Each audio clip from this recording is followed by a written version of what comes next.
Ito ang GMA Regional TV News. Maiinit na balita mula naman sa Luzon, hatid ng GMA Regional TV. Meron pong sinalakay na isang videoke bar sa Suwal, Pangasinan na gumagawa umanong prostitution o prostitution den. Chris, may mga naaresto ba sa raid?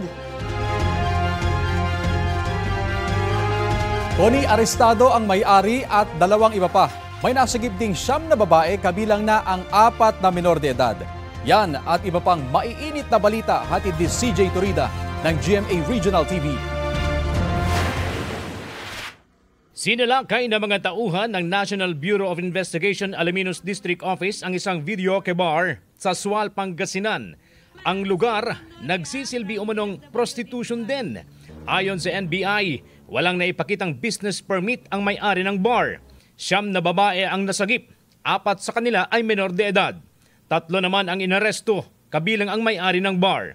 Nahaharap sila sa reklamong paglabag sa Anti-Trafficking in Persons Act of 2003 at Special Protection Against Exploitation and Discrimination.